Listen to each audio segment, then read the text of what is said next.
போன பார்ட்ல குணசீலனும் அந்த பாண்டிய தேசத்து அடிமை வீரர்களும் தஞ்சையை நோக்கி நடந்துகிட்டு இருக்காங்க. தஞ்சையை அடைய சிறிது தூரமே இருக்கும் என்கின்ற பொழுது குணசீலனோட கழுத்து வளையத்துல சோழ வீரர்கள் சங்கிலியை மாட்டினாங்க. குணசீலன் வேதனையில தவித்து போனான். இதோட தான் நம்ம போன பார்ட்ட முடிச்சோம். தஞ்சைக்கு பக்கத்திலே உள்ள ஊர் குடந்தை. குடந்தைக்கு இப்போ அந்த படை நுழையுது. குடந்தைக்குள்ள நுழைந்த போது தான் குணசீலனுக்கு உண்மையான தஞ்சையின் வளம் தெரியுது. பாண்டிய தேசத்துல எங்கு போனாலும் மலை ஒன்று எதிரே நின்று கண்ணை திரையிட்டு மறைக்கும். ஆனா சோழ தேசத்துல கண்ணு கட்டிய வரையிலும் பெரிய நிலப்பரப்பு தான் காண கிடைக்குது. வெகு தூரத்திற்கு பச்சை கம்பளம் விரித்தார் போல வயல்வெளிகள் இருக்கு. அந்த வயல்வெளிகள் இன்னொரு வயல்வெளியில் தான் போய் முடிகின்றன. இடையே மலையின் குறுக்கீடோ காடுகளின் குறுக்கீடோ இல்லவே இல்லை. காவிரி பாய்கின்ற இடத்துல இரண்டு பக்கமும் நெல்லின் நறுமணமும் பச்சை புல்லின் வாசனையும் அழுகிய தாவர நீர் கலந்த சேற்றின் வாசனையும் மூக்க ஆழமா நெருடுது. வயல்களுக்கு நடுவே 4 யானைகள் போகக்கூடிய மிகப்பெரிய பாதை இருந்தது. பாதைகள் கெட்டியா எத்தனை முறை தேர் போனாலும் பழுதுபடாததாய் இருந்தன. பாதைகளின் ஓரம் குளிர்வான குட்டையான மரங்கள் வளர்க்கப்பட்டிருந்தன. வயல் நடுவேயும் திட்டுகள் இருந்தன. அந்த திட்டுகளில் மரம் நட்டு குடிசை போட்டு உட்கார்ந்து பேசி கொண்டிருந்தார்கள். நதியிலிருந்து தள்ளி இருக்கும் வயல்களில் கிணறுகள் வெட்டி ஏற்றம் விளைத்து கொண்டிருக்காங்க. ஏற்றப்பாட்டு தொலை தூரத்துல இருந்து கேட்டுட்டு இருக்கு. இது எல்லாத்தையும் கவனிச்சுக்கிட்டு நம்ம குணசீலன் அந்த குடந்தைக்குள்ள நுழையிறான். குடந்தைக்குள்ள நுழையும் போது உப தளபதிகளை கிராமத்து அதிகாரிகள் முன் வந்து வணங்கி வரவேற்கிறாங்க. மிகப்பெரிய பானைகள்ல சுத்தமான நீர் வைக்கிறாங்க. குடந்தை மிகப்பெரிய நகரமா இருக்கு. ஓடுகள் வைத்து பெரிய 4 கட்டு 8 கட்டு வீடுகள்லாம் இருக்கு.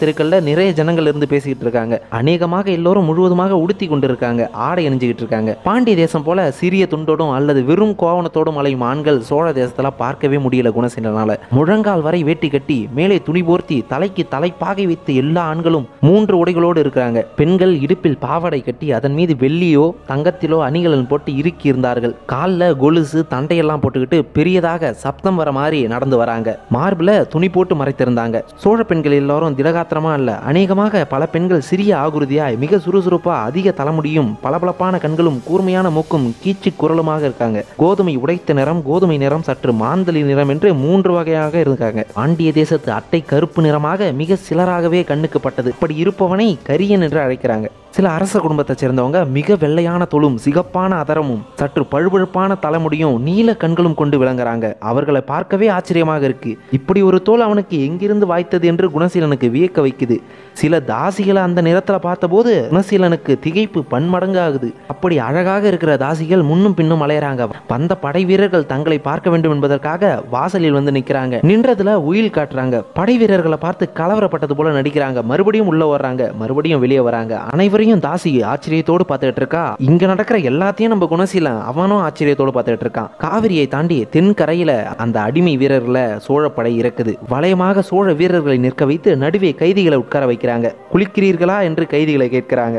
எங்கள் காவிரி இருக்கிறது, குளித்து பாவத்தை போக்கிக் கொள்ளுங்கள் என்று சொல்லி சிரிச்சிட்டு கரையோரமா நின்று காவல் காக்குறாங்க. குணசீலனும் குளிக்க இறங்குறான். காவிரியில கால் வைக்கிறான். நதியோட நீரை கையில் எடுத்து நதிக்கே நீர் வாக்குறான். அந்த புண்ணிய நதிக்கு வணக்கம் சொல்றான். உன் சிறப்புகளை பற்றி என் மூதாதையர் சொல்லி கேள்விப்பட்டிருக்கிறேன். அகத்தியரின் கமண்டலத்தின் வழியாய் வந்த நீர் அல்லவா, சோழ தேசத்தின் செழிப்புக்கு காரணம் அல்லவா.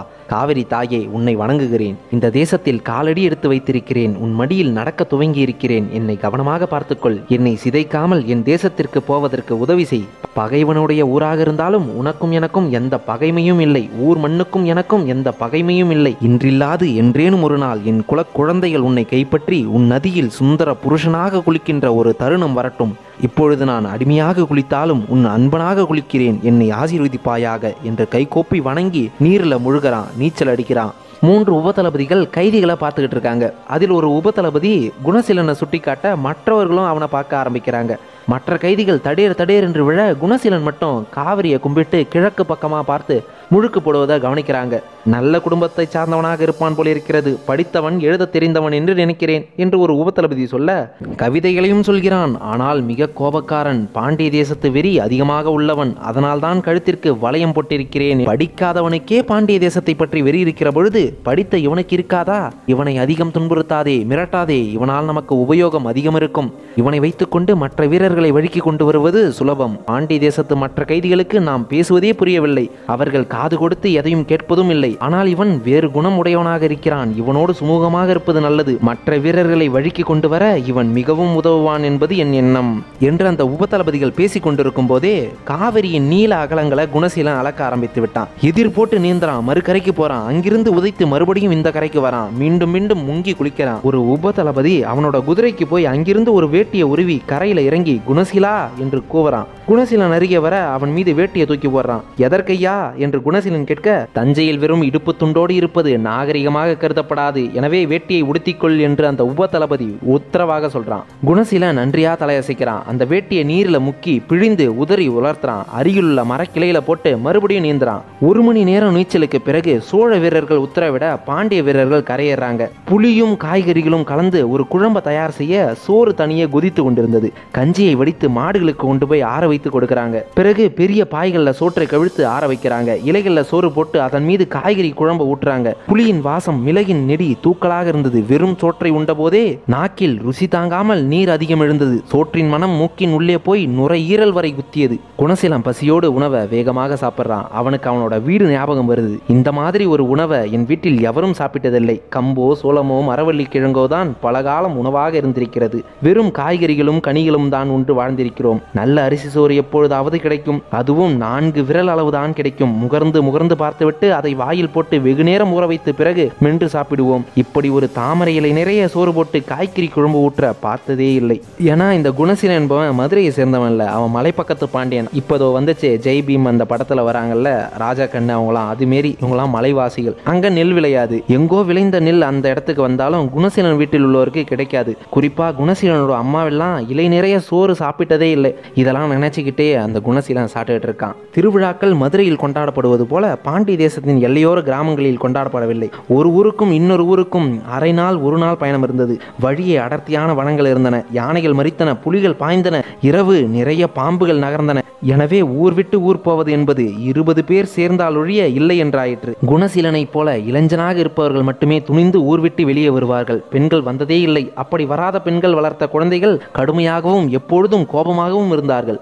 அப்படிப்பட்ட நிலைமையை குணசீலன் நினைச்சு பார்க்கும் பொழுது குழந்தை மக்கள் மிக வித்தியாசமா அவனுக்கு தெரிகிறாங்க. உயிரோடு வாழ வேண்டும், திரும்பவும் பாண்டிய தேசம் போக வேண்டும், குறிப்பாய் நம்முடைய கிராமத்திற்கு போக வேண்டும், குறிப்பாய் அங்குள்ள மக்களிடம் போய் இப்படியெல்லாம் மக்கள் வாழ்கிறார்கள் என்று சொல்ல வேண்டும். அவர்கள் மனோநிலையை மாற்ற வேண்டும். ஒரு ஊருக்கும் இன்னொரு ஊருக்கும் இடையே தொடர்புகள் ஏற்படுத்திக் கொள்ள வேண்டும்.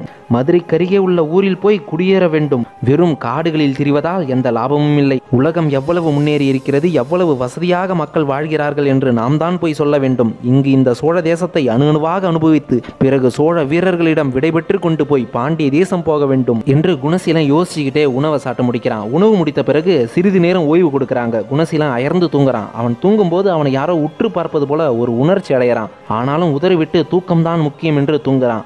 எழுந்து மறுபடியும் காவிரியில முகம் கழுவி கொள்றான். படை கிளம்ப போகிறது என்று தெரிந்ததும் முதல் வரிசையில போய் நிற்கிறான். சங்கிலி மாட்டலாம் என்று உபதளபதியிடம் சொல்ல உபதளபதி உற்று குணசீலனை பார்க்கிறார். வேண்டாம், உனக்கு சங்கிலி தேவையில்லை. ஏன், சோழ எல்லைக்கு வந்ததும் மாட்டினீர்களே? இல்லை குணசீலா, உனக்கு காவிரி பிடித்திருக்கிறது, சோழ தேசம் பிடித்திருக்கிறது. நீ தப்பித்து எங்கும் போக மாட்டாய் என்று நம்பிக்கை இருக்கிறது. இன்று முழுவதும் உன்னை சங்கிலி இல்லாமல் விடுவதற்கு நான் விரும்புகிறேன். அப்படியென்றால் இதையும் எடுத்து விடுங்களேன். கழுத்து வளையத்தை காட்டி உபதளபதியிடம் குணசீலன் கேட்கிறான். அதை எடுக்க எனக்கு அதிகாரம் இல்லை. ஆனால் நீ நடந்து கொள்வதை பார்த்தால் விரைவில் எடுத்து விடுவார்கள் என்று எனக்கு தோன்றுகிறது. இப்பொழுது நாம் எங்கே போக போகிறோம்? பழையாறைக்கு. அங்கு வீரர்கள் வேண்டுமா என்று கேட்டுவிட்டு அந்த அரண்மனையில் வீரர்களை தேர்ந்தெடுத்த பிறகு தஞ்சையை நோக்கி நகர்வோம். பழையாறை தான் சோழர்களின் தலைநகரமா? இல்லை, தஞ்சை தான் தலைநகரம். அப்பொழுது பழையாறை இதற்கு முன்பு தலைநகரமாக இருந்தது என்று சொல்கிறார்கள். சோழ மன்னர்களுடைய பூமி இது. பரம்பரையாக சோழர்கள் அங்கிருந்துதான் தேசத்தை ஆட்சி செய்திருக்கிறார்கள். மிகப்பெரிய கோட்டையும் மிக அழகான தெருக்களும் வீடுகளும் கொண்ட நகரம். பாடசாலைகளும் நடன சாலைகளும் அதிகம் இருக்கும். மிக மிக செழிப்பான ஊர். இந்தா, இதை கையில் வைத்துக்கொள் என்று சொல்லிட்டு மெல்லிய மூங்கில் பிரம்ப உபதளபதி குணசீலனிடம் தூக்கி போடுறார். ஒரு கைதிக்கு ஆயுதம் கொடுப்பது அதுவே முதல் தடவை. குணசீலன் அந்த மூங்கில் கழிய வாங்கிக்கிட்டு சிரிக்கிறான். என் மீது உங்களுக்கு அவ்வளவு நம்பிக்கை வந்து விட்டதா என்று சிரிப்போடு கேட்கிறான். நம்பிக்கை எனக்கு வரவில்லை, என் அதிகாரிகளுக்கு வந்திருக்கிறது. யார் உங்கள் அதிகாரிகள்?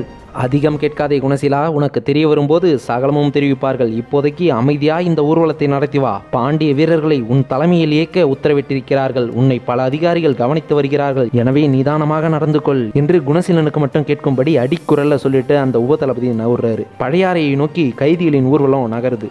மிகப்பெரிய வயல்வெளி. வயல்வெளிக்கு நடுவே மிகப்பெரிய கோட்டை. ஒரு சில மரங்களை தவிர வடக்கு பக்கம் எல்லா மரங்களையும் எரித்து விட்டார்கள். எதிரிகள் யாரும் ஒளிந்து ஒளிந்து கோட்டைக்கருகே வந்துவிடக் கூடாது என்று மிக தெளிவாக இருந்திருக்கிறார்கள். வடக்கு பக்கமே 3 பாதையும் கோட்டையை நோக்கி போயின. இன்னொரு பாதை ஊர் நோக்கி போயிற்று. கோட்டையை நோக்கி போகும் நடு பாதையில் ஊர்வலம் நகர்ந்தது. கோட்டைக்குள் இருந்த அத்தனை பேரும் 3 துணி உடுத்துகின்ற உயர் மரபினராக இருந்தார்கள். குதிரையை யானையை கவனித்துக் கொள்பவர்கள் மட்டும் இடுப்பில் இறுக்கிய அரை துண்டோடும் தலையில் அரை துண்டுமாய் காட்சியளித்தார்கள். அரண்மனைக்கு எதிரே முதல் பகுதி கைதிகள் நிற்க வைக்கப்பட்டார்கள். அந்த கைதிகளிலிருந்து தான் அந்த அரண்மனை அதிகாரி தேர்ந்தெடுத்துக் கொள்ளப் போகிறார் என்று குணசீலனுக்கு தெளிவாயிற்று. குணசீலனும் முதல் வரிசையில் கைகட்டி நின்றான். அவன் கழுத்து வளையம் ஆடிக்கொண்டிருந்தது. அரண்மனையிலிருந்து வெளியே ஒரு மனிதர் வந்தார். நடுத்தர உயரம், முதுமையை தொடும் வயது, மிக நறுவிசாக வேட்டியை மிக அழகாக கட்டியிருந்தார். தோளில் நீல நிற சால்வை சுற்றி வழிந்திருந்தது. தலைப்பாகை இல்லாமல் காதுகளில் குண்டலமும், கைகளில் வளையமும், புஜங்களில் கேயுரமும், கழுத்திலே முத்து மாலையும் நவரத்தின கட்டிகையுமாய் வெளியே நடந்து வந்தார்.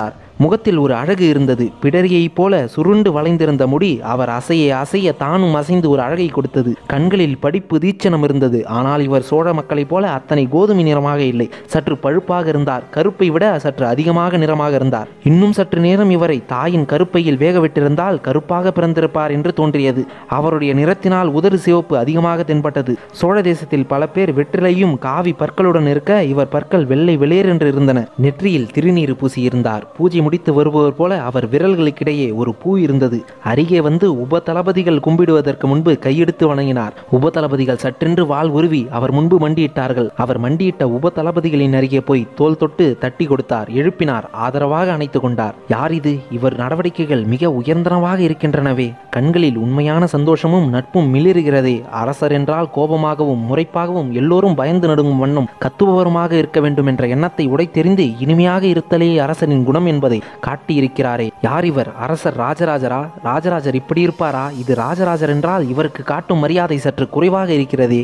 ராஜராஜரை பற்றி பேசுகிற போது சோழ மக்கள் பரவசமாகிறார்கள். இங்கு சாதாரணமாக நிற்பதை பார்த்தால் இது ராஜராஜர் இல்லை என்று தோன்றுகிறது. ஏதோ ஒரு திரைச்சிலையில் பார்த்த ராஜராஜர் உருவம் போல் இது இல்லையெனில் இது யார் என்று தெரிந்து கொள்ள முடியவில்லையே என்று குணசீலன் தனக்குள்ளேயே யோசிச்சுட்டு இருக்க உபதளபதிகள் விலகி போறாங்க. அவருக்கு அருகே போய் நின்று கை கூப்பி தங்கள் பெயரை சொல்லிக் கொள்றாங்க. அவரும் அவர்களோட பெயரை தாண்டி பல விஷயங்களை கேட்டு விசாரிக்கிறார். காஞ்சியை பற்றி மிக அக்கறையாக கேட்கிறார். வழிநெடுக்க உள்ள கிராமங்களின் பெயர்களையும் கேட்டு எப்படி இருக்கிறது என்று வினவுறார். அவர்களும் அவர் கேட்பதற்கு முன்பு பல்வேறு பதில்களை சொல்றாங்க. திருவக்கரையில் எத்தனை ஆட்களை விட்டோம் என்று கணக்குகளை உபதளபதிகள் படிக்க இங்கு அடிமையா யாரேனும் வேண்டுமா என்று கேட்கிறாங்க. அப்படி அடிமை என்று பேசக்கூடாது என்று அவர் எச்சரிக்கிறார். கைதிகளுக்கு பூரண சுதந்திரம் கொடுக்கப்பட்டதா, விடுவிக்கப்பட்டார்களா என்று மறுபடியும் வினவினார். அவ்விதம் கைதிகளிடம் பேசியது அவர்களுக்கு உபதளபதியால் விளக்கப்படுது. அப்படி போனவர்கள் போக மீதி உள்ளவர்களை தானே அழைத்து வந்திருக்கிறீர்கள்? ஆமாம் என்று உபதளபதிகள் சொல்றாங்க. பிறகு எதற்காக வளைய மாட்டியிருக்கிறீர்கள் என்று குணசீலனை பார்த்து சுட்டி காட்டி பேசுறார். அந்த இளைஞன் சற்று வேகமானவன். அப்படியா? என்ன செய்தான்? இதுவரை எதுவும் செய்யவில்லை.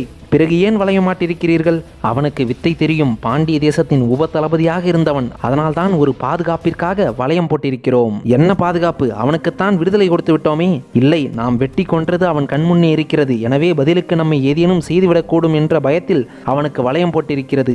இரவு நேரத்தில் எழுந்து சோழ வீரர்களை தாக்கி விடுவானோ என்ற அச்சத்தில் அவனை பூட்டி வைப்பதும் உண்டு என்று உப தளபதி சொல்றார். இது என்ன முட்டாள்தனம் என்று சொல்லிட்டு அந்த மனிதர் அவனை நோக்கி நடந்து வரார். குணசீலன் அவரையே பார்த்துட்டு இருக்கான். அருகே வந்து நின்று அவனை பார்த்து அந்த மனிதர் சிரிக்கிறார். குணசீலன் தன்னறியாமல் கை கூப்புறான். யார் அவர்? அவர் யாருன்னு சொல்லிட்டு நெக்ஸ்ட் வீடியோவில் பார்ப்போம். தேங்க்யூ.